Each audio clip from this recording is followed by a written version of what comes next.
Hello. आज geometry का session 2 हम देखने वाले हैं।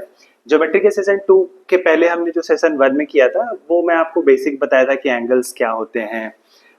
एंगल्स के बाद मैंने उस पर क्या देखा था कि कुछ क्वेश्चंस भी देखे थे।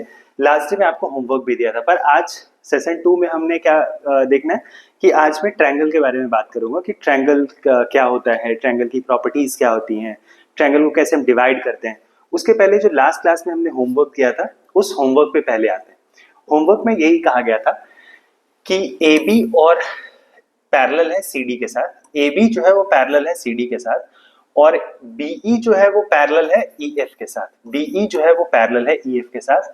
आपको इन दोनों एंगल का वैल्यू दिया हुआ था, इन दोनों एंगल का वैल्यू दिया हुआ था, और वो जो वैल्यू था वो वैल्यू आई होप कि ये 50 डिग्री था और ये 60 डिग्री था।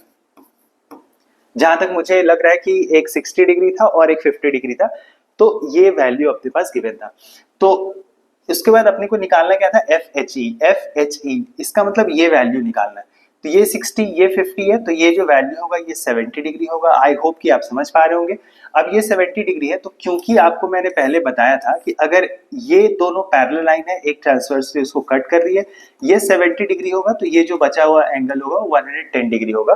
क्योंकि इन दोनों एंगल का जो सम होता है वो 180 डिग्री होता है। तो यहाँ पे आप 110 डिग्री लिख देंगे और एफ एच ई का जो वैल्यू होगा ये 110 डिग्री होगा।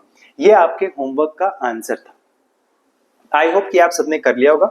अभी यहाँ से नेक्स्ट चलते हैं, नेक्स्ट क्वेश्चन पे आते हैं।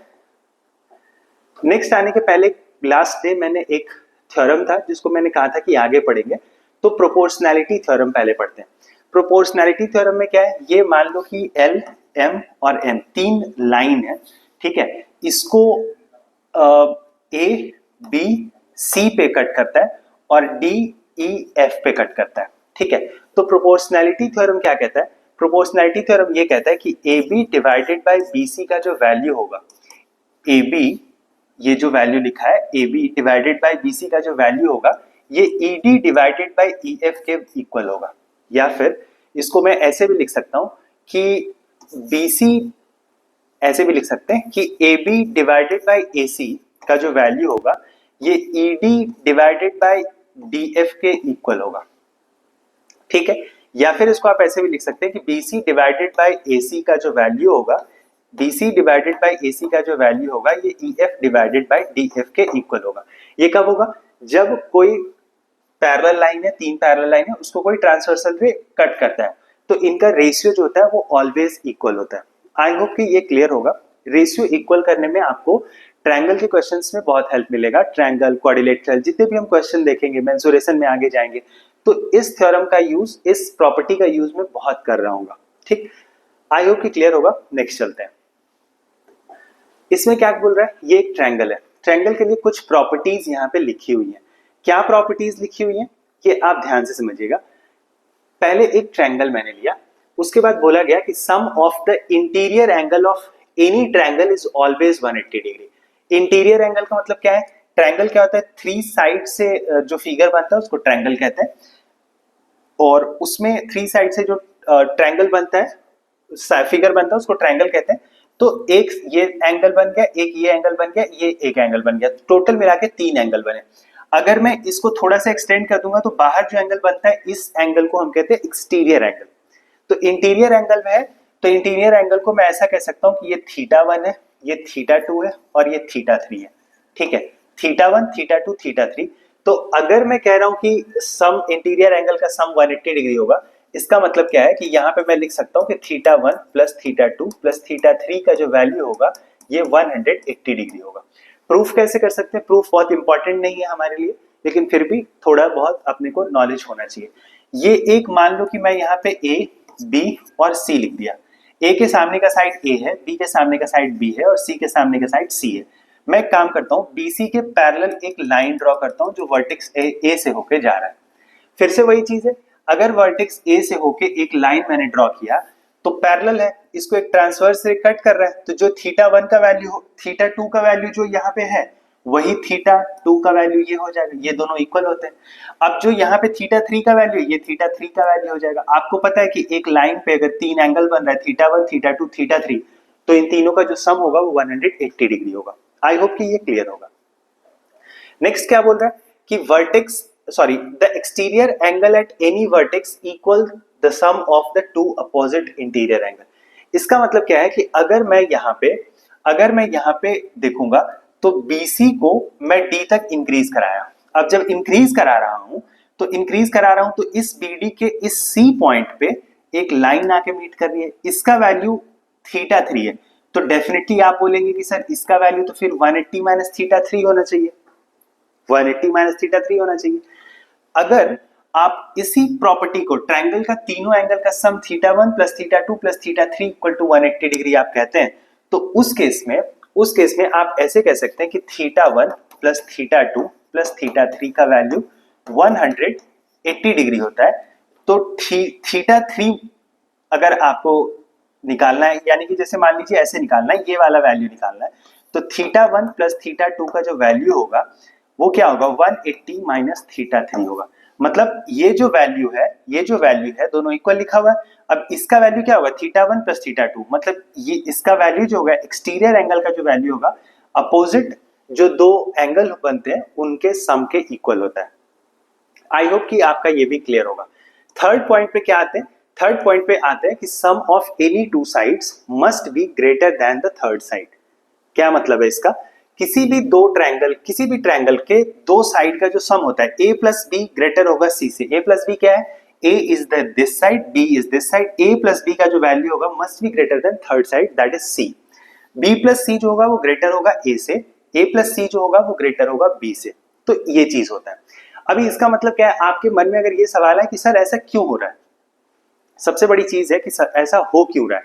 तो ऐसा इसलिए हो रहा है कि अगर मान लो मैं तुम्हें एक स्टिक दे दूं, एक डंडा ऐसा लंबा सा दे दूं, अब मैं इस डंडे को दे के आपको ये बोलूं कि इसमें दो टुकड़े लगाना, ऑफ कोर्स दो बार में जब मैं इसको तोड़ूंगा तो तीन टुकड़े में बदल जाएगा।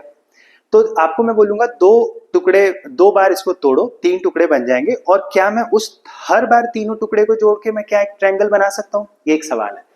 सपोज मैंने तुमको ये दिया, अब आपने इस डंडे को यहां से तोड़ा, ठीक है, इस डंडे को आपने यहां से तोड़ा, मतलब ये डंडा अलग हो गया। फिर आपने इस डंडे को थोड़ा और मान लो कि इधर से ऐसे तोड़ दिया। अब क्या मैं इसको ऐसे उठा के करूंगा तो ट्रायंगल बनेगा? नहीं। क्यों नहीं बन रहा है? क्योंकि sum of these two side is less than this side.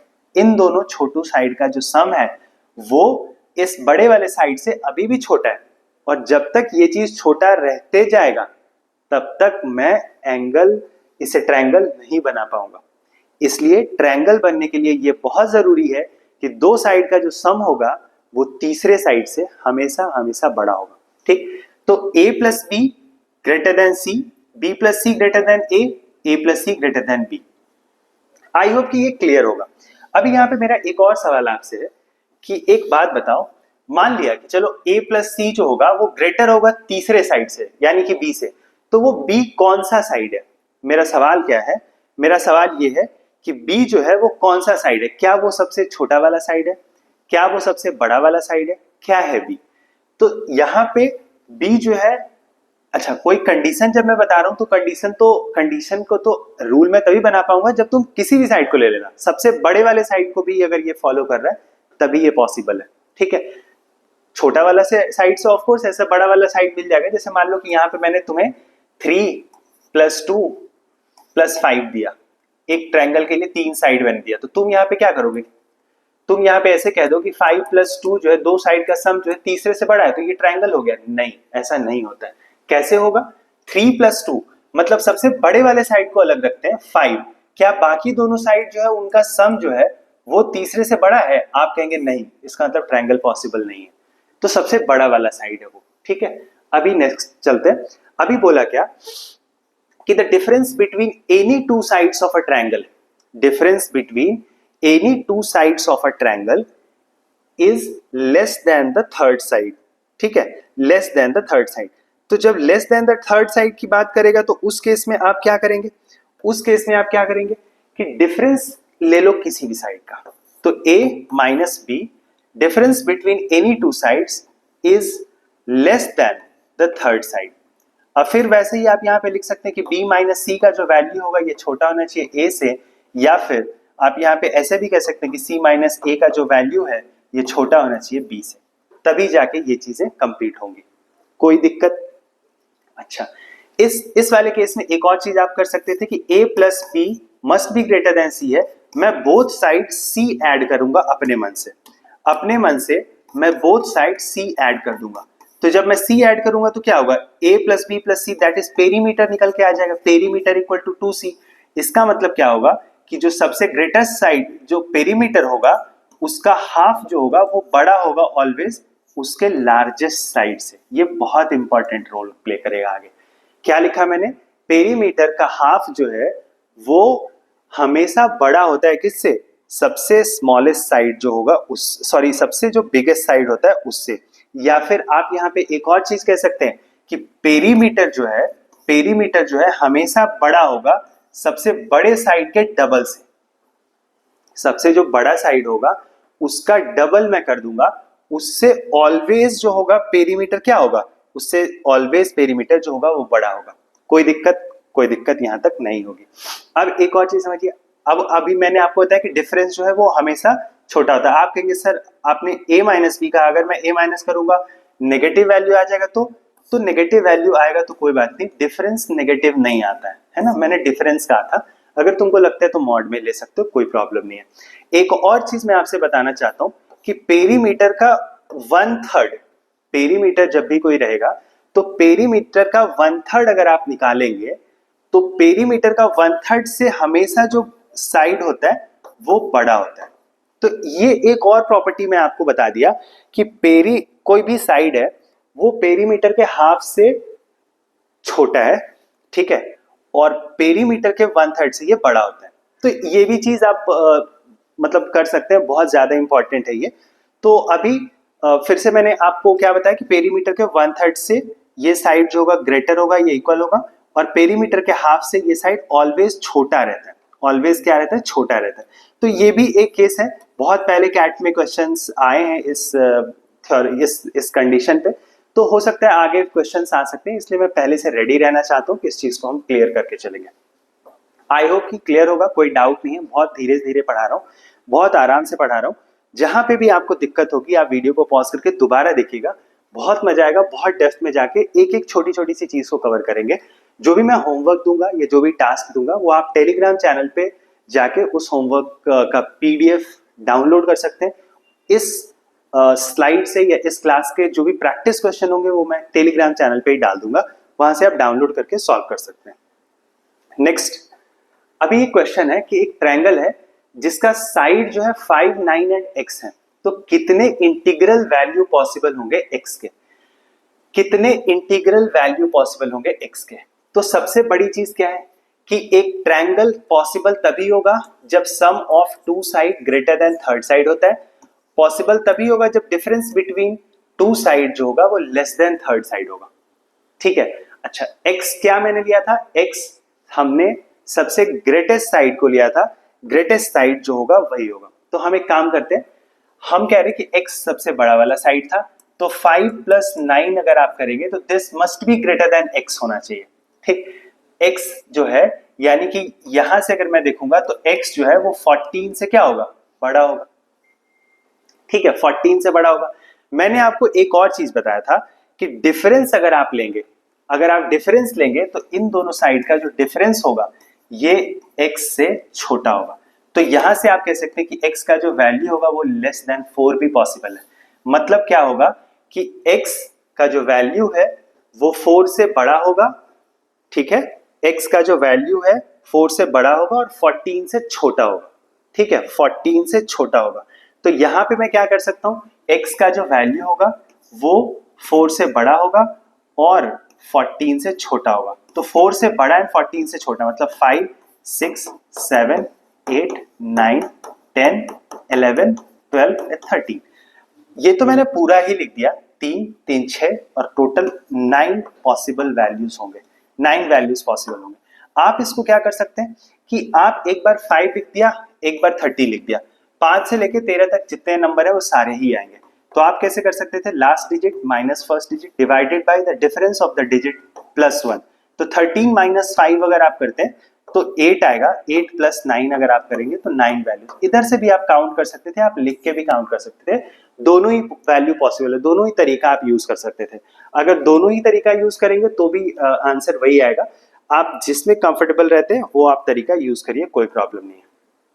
ठीक, अभी कोई डाउट है तो बता सकते हैं, नेक्स्ट चलते हैं।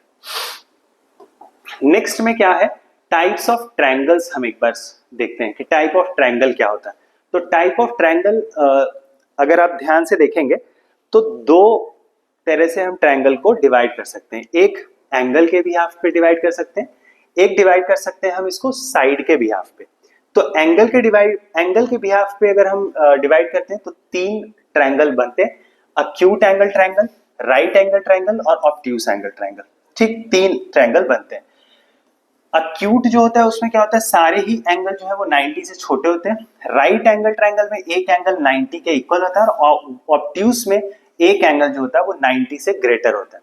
अगर 90 से छोटे बनते हैं तो इस तरह का फिगर ड्रॉ होता है, 90 के इक्वल रहते हैं तो राइट एंगल ट्रायंगल, आप सबको पता है, इसमें पाइथागोरियन ट्रिपलेट, पाइथागोरस थ्योरम बहुत ज्यादा फेमस है। उसके बाद आप ऑब्ट्यूस एंगल ट्रायंगल को देखेंगे। अब यहाँ पे देखिए इसमें क्या होता है, अच्छा पहले पाइथागोरियन, यहां से तुम कनेक्ट कर पाओगे, ये है परपेंडिकुलर, ये है बेस। परपेंडिकुलर का स्क्वायर प्लस बेस का स्क्वायर इक्वल टू हाइपोटेनस का स्क्वायर। परपेंडिकुलर ए है तो ए स्क्वायर, बेस बी है तो बी स्क्वायर और हाइपोटेनस सी है तो सी स्क्वायर। सी स्क्वायर का जो वैल्यू होगा वो ए स्क्वायर प्लस बी स्क्वायर के इक्वल होगा। ठीक, अगर सी स्क्वायर का वैल्यू ए स्क्वायर प्लस बी स्क्वायर के छोटा हो गया तो वो अक्यूट एंगल होगा, और अगर बड़ा हो गया तो वो ऑब्ट्यूस एंगल होगा। इसको याद कैसे रखेंगे, जब साइन इक्वल का है तो इक्वल होना चाहिए। अच्छा, इक्वल का साइन है मतलब अगर एंगल 90 के इक्वल है तो हम यहाँ पे साइन इक्वल लगाएंगे। अगर 90 से छोटा है हमारा एंगल तो हम यहाँ पे छोटे का साइन लगा देते हैं। और अगर हमारे ट्रायंगल में एक भी एंगल 90 से ग्रेटर है तो उस केस में हम सी स्क्वायर का वैल्यू ग्रेटर बता रहे होंगे बाकी दोनों साइड के स्क्वायर के सम के। आई होप कि क्लियर होगा, कोई दिक्कत नहीं होगी। ठीक, नेक्स्ट आते हैं। अभी उसके बाद है एज पर साइड। साइड के हिसाब से कैसे मैं ट्रायंगल को डिवाइड करता हूं, तो तीन तरह से ट्रायंगल को डिवाइड करते हैं। एक है स्केलीन ट्रायंगल, एक है आइसोसेलेस ट्रायंगल, एक है इक्विलैटरल ट्रायंगल। तो स्केलीन ट्रायंगल जो होता है वो क्या होता है, स्केलीन ट्रायंगल में तीन साइड्स जो होते हैं ए, बी और सी, ये तीनों अलग होते हैं। ठीक है, ए, बी, सी तीनों में से कोई भी इक्वल नहीं होता है, तो इसको बोलते हैं स्केलीन ट्रायंगल। अगर आइसोसेलेस ट्रायंगल की बात करते हैं तो आइसोसेलेस ट्रायंगल में दो साइड जो है वो इक्वल होते हैं, तो ए इक्वल ए है और does not equal to B है। यानी कि आइसोसेलेस ट्रायंगल में दो साइड जो होते हैं वो इक्वल होते हैं। और इक्विलैटरल ट्रायंगल की अगर आप बात करेंगे तो इक्विलैटरल ट्रायंगल में तीनों ही साइड जो होगा वो सेम रहता है, दैट इज ए। ठीक है, तीनों साइड सेम रहता है। तो अभी मेन अपना काम है कंस्ट्रक्शन वाला पार्ट कि कब कब ट्रायंगल पॉसिबल हो सकता है, किस केस में ट्रायंगल पॉसिबल हो सकता है, ये देखना। ठीक, आई होप कि क्लियर होगा, कोई यहां तक डाउट नहीं होगा। इसके बाद हम थोड़ा सा यहां से चलते हैं आगे क्वेश्चन पे। क्वेश्चन ये कह रहा है कि the three sides of an acute angle triangle is this this this. If x is an integer then how many such triangles are possible? सबसे पहले मैं आपसे ये कहूंगा कि पहले वीडियो को आप करिए पॉज और आप पहले एक ट्राई करिए कि क्या आप इस क्वेश्चन को सॉल्व कर पा रहे। अगर कर पा रहे तो जब मैं सॉल्व करूंगा तो आप अपने आंसर को मैच करा सकते हैं। अदरवाइज अगर आपसे सॉल्व नहीं हो रहा है तो आप देखिएगा कि मैं कैसे सॉल्व करता हूँ। तो three side of an acute angle triangle जो है वो 15, 17 और 1 सेंटीमीटर है। आपको अक्यूट एंगल जब मैंने समझाया था, तो अक्यूट एंगल ट्रायंगल में जितने भी थीटा के वैल्यू होते थे वो लेस देन 90 होते थे। अगर आप सबको याद हो तो 90 होते थे तो उसमें सी स्क्वायर का जो वैल्यू है वो ए स्क्वायर प्लस बी स्क्वायर से छोटा होता था। सी स्क्वायर हम सबसे ग्रेटेस्ट साइड को लेते हैं। सबसे पहले मैं इसमें ये निकालता हूं कि ट्रायंगल पॉसिबल कब होगा। तो ट्रायंगल पॉसिबल जो होगा, दो साइड का सम डिफरेंस जो होगा, दो साइड का जो डिफरेंस होगा, यानी 17 माइनस 15 का जो डिफरेंस होगा उससे बड़ा होगा और 17 प्लस 15 से छोटा होगा। तो ये जो वैल्यू है, दो से बड़ी वैल्यू x होल्ड करेगी और यहाँ पे 32 होगा। मतलब x का जो वैल्यू है 3 से लेके 31 तक पॉसिबल है। ये कुछ भी पॉसिबल है, 3 से 31 तक जितने भी वैल्यू है उन सब पे ट्रायंगल पॉसिबल है। बस अपने से पूछा है अक्यूट है। जो भी ट्रायंगल पॉसिबल है वो हो सकता है कि अक्यूट एंगल ट्रायंगल हो सकता है कि वो राइट एंगल ट्रायंगल हो सकता है कि वो ऑब्ट्यूस एंगल ट्रायंगल हो, पर अपने को सिर्फ अक्यूट वाला ही चाहिए। तो कैसे निकालेंगे, पहले काउंट कर लेते हैं इसको। नहीं भी कर सकते, इस क्वेश्चन से कोई उसका लेना देना नहीं है, पर फिर भी मैं काउंट करके दिखाता हूँ आपको। 31 माइनस 3 डिवाइडेड बाई 1 प्लस 1, 1 से डिवाइड क्यों किया, क्योंकि हर बार डिफरेंस 1 का रहेगा। 1 ऐड क्यों कर रहा हूँ, क्योंकि 3 माइनस हो जा रहा है, अपने को 3 भी चाहिए होगा। तो यहाँ पे जो होगा वो 28 ट्रायंगल ऐसे होंगे जो टोटल पॉसिबल है।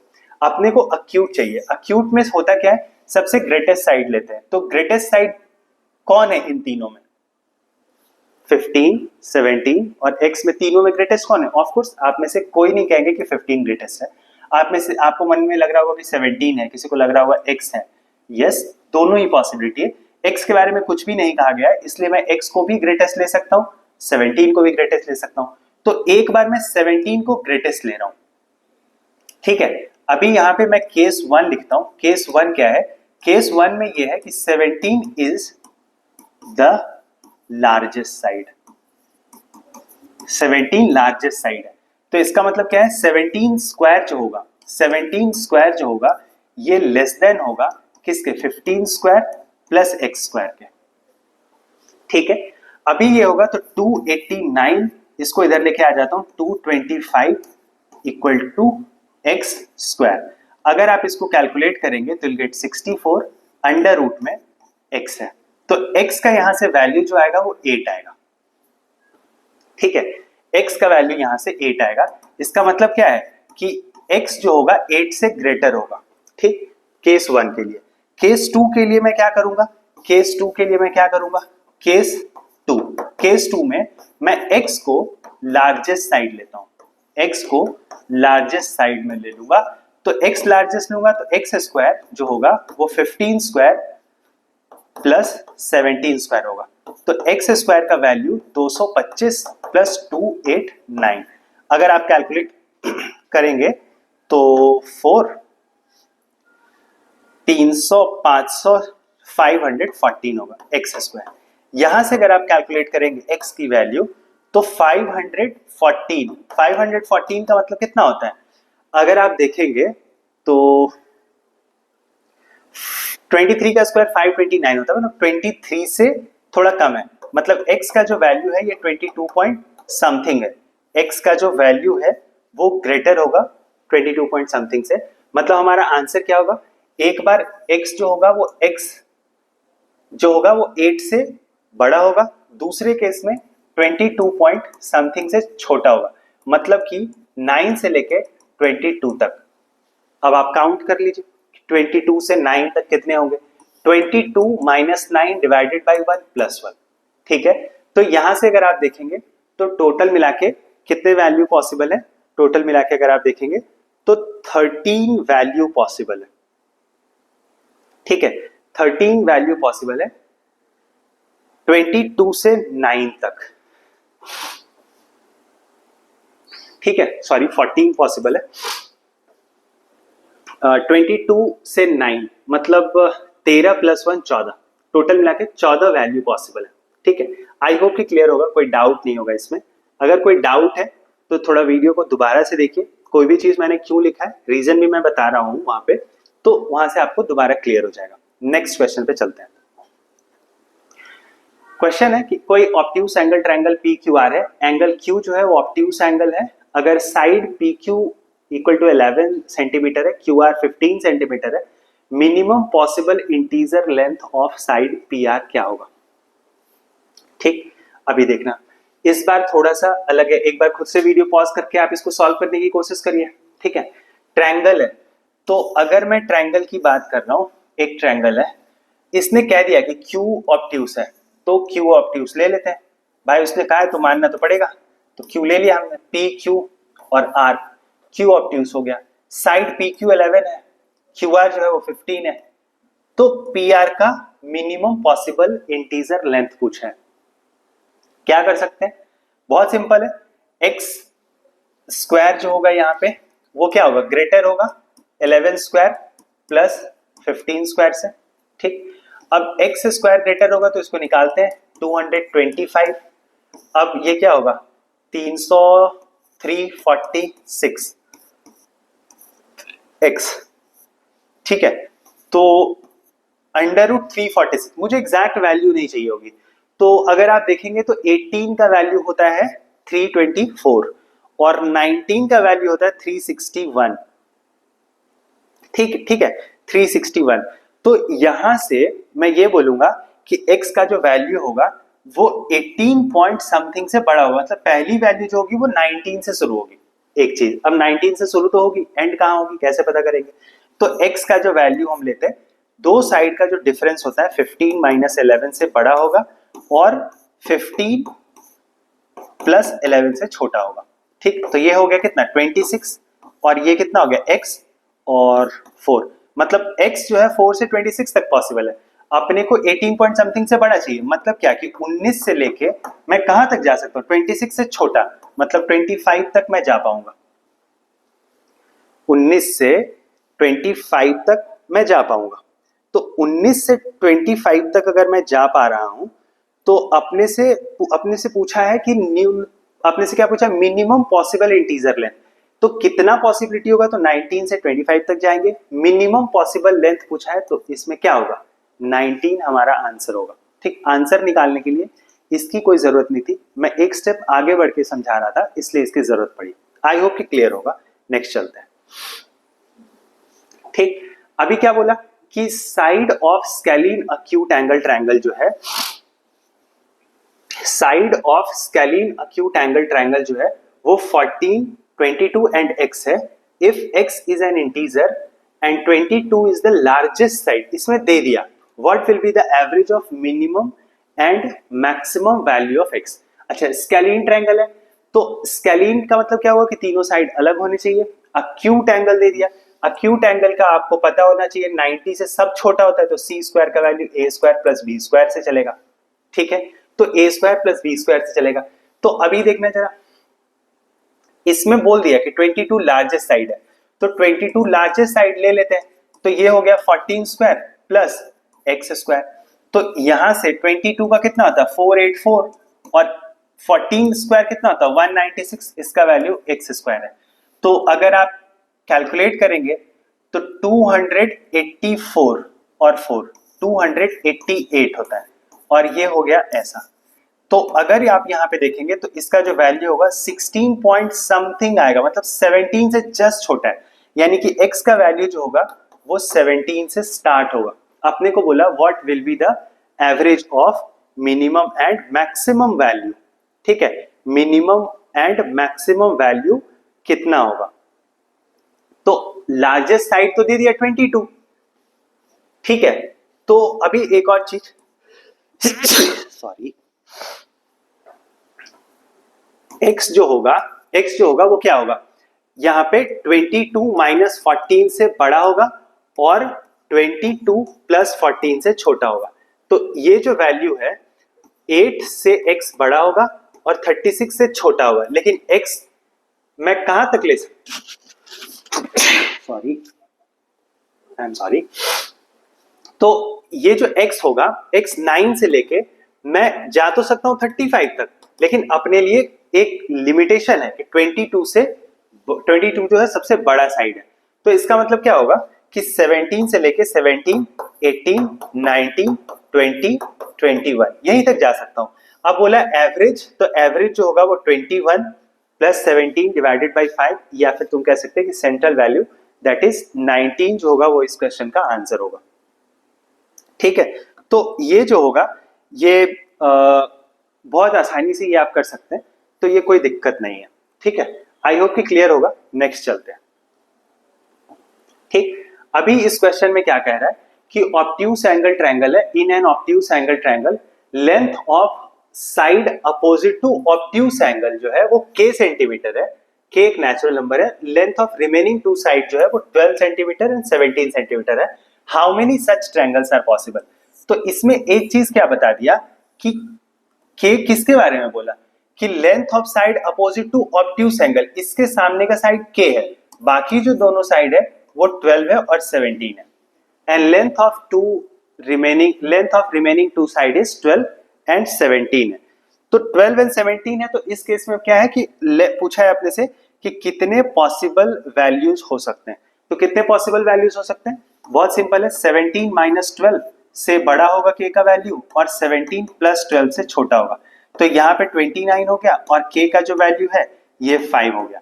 तो k का जो वैल्यू है ये 6 से लेके 28 तक होगा। ठीक, लेकिन 6 से 28 तक क्या होगा, 6 से लेके 28 तक वो एंगल होंगे जो सारे के सारे क्या होंगे, ट्रायंगल बनेंगे। अपने को क्या चाहिए, ऑब्ट्यूज चाहिए। तो ऑब्ट्यूज के लिए हमें क्या करना पड़ता है, ऑब्ट्यूज के लिए अगर तुम्हें याद हो तो जो सबसे बड़ा साइड था उससे इनका सम जो है वो बड़ा होना चाहिए। तो k सबसे बड़ा साइड है, तो ये जो होगा वो बड़ा होगा किससे, 12 स्क्वायर प्लस 17 स्क्वायर से। तो k स्क्वायर का जो वैल्यू होगा ये 144 प्लस 289। ठीक है, तो अगर आप इसको भी कैलकुलेट करेंगे तो 320, 420 और 433 k का वैल्यू ये आ गया। तो अगर आप देखेंगे तो 21 का स्क्वायर 441 होता है, तो ये जो है 20 पॉइंट समथिंग है। मतलब k का जो वैल्यू है 20 पॉइंट समथिंग से बड़ा होना चाहिए। तो 20 पॉइंट समथिंग से बड़ा होना चाहिए, इसका मतलब क्या है कि k का वैल्यू 21, 22, 23 ऐसे करके हम 28 तक लेके जाएंगे। तो कितने वैल्यूज होंगे आप काउंट कर लीजिए, 28 minus 21 divided by 1 plus 1, total मिला के 28 माइनस 21 डिवाइडेड बाई 1 प्लस 1, तो ये 7 प्लस 1, तो टोटल मिला के 8 ट्रायंगल पॉसिबल होंगे जो ऑब्ट्यूज एंगल ट्रायंगल होंगे। आई होप कि आप समझ पा रहे होंगे, कोई प्रॉब्लम नहीं होगा। ठीक है, कोई प्रॉब्लम अगर है यहां तक तो आप बताइए। ठीक है, नेक्स्ट क्वेश्चन पे आते हैं। नेक्स्ट क्वेश्चन क्या कह रहा है, नेक्स्ट क्वेश्चन कह रहा है what is the value of x plus Y. X plus Y का अपने से वैल्यू पूछा गया, ये वैल्यू 40 है, ये वैल्यू 130 है। ठीक, ये x है और ये y है, तो x प्लस वाई का वैल्यू पूछा गया। अब तुम ध्यान से समझना, जो मैं तुमको कह रहा हूं ढूंढने के लिए वो आप ढूंढना। आप एक बार ढूंढ लो, ट्रायंगल ACD को ढूंढो। ट्रायंगल ACD, ये x डिग्री है, ये 40 डिग्री है। क्या मैं एक्सटीरियर एंगल इसको बोल सकता हूं कि ये जो वैल्यू है ये 40 प्लस x होगा? आप बोलेंगे हाँ सर बोल तो सकते, कोई दिक्कत तो है नहीं। ओके, अब आप एक लाइन देखो B से लेके E तक, B से लेके E तक DF यहाँ पे मीट कर रहा है। अगर इधर वाला 130 है तो ये वाला 50 होगा, इन दोनों का सम 180 होना चाहिए। तो ये 130 है तो ये 50 हो गया, कोई प्रॉब्लम। अगर अब आप देखोगे तो EDF का वैल्यू, ट्रायंगल EDF को देखो, EDF को देखो, 40 plus x plus 50 plus y, इन सबका सम 180 आना चाहिए। तो x प्लस वाई 90 को उधर लेके चले जाते हैं, तो 180 माइनस 90, मतलब x प्लस वाई का जो वैल्यू है वो कितना होगा, 90 डिग्री होगा। ठीक है, x प्लस वाई का जो वैल्यू होगा वो कितना होगा, 90 डिग्री होगा। आई होप कि क्लियर होगा, कोई डाउट यहां तक नहीं होगा। अगर ये क्लियर है तो इसको अच्छे से आप प्रॉपर नोट्स बनाइए, नोट्स बना के रिवाइज करिए। आज इतना ही रहने देते हैं, अगले दिन वापस मिलेंगे। तो अगले दिन जब वापस मिलेंगे तो उसके बाद यहाँ से हम थोड़ा और डिटेल्स में जाएंगे। ठीक है, ट्रायंगल को मैंने अभी फिनिश किया, ट्रायंगल फिनिश करने के बाद थोड़ा और इस पे डिटेल्स में बात करूंगा। अगर आपको कोई भी डिटेल्स जानना है, इस लेक्चर का PDF आपको टेलीग्राम चैनल पे मिल जाएगा, व्हाट्सएप ग्रुप का लिंक भी आपके डिस्क्रिप्शन बॉक्स में डाला हुआ है, आप डेफिनेटली जाके एक बार चेक कर सकते हैं वहां पे कि जो भी हम लोग VRC, LRDI और क्वांट्स के लेक्चर वहां पे कर रहे हैं, डेली एक वीडियो आपको मिलेगा। अगर आप रिलीजियसली फॉलो करते हैं तो कैट में आपको बहुत ज्यादा हेल्प मिलने वाला है। Thank you, bye bye.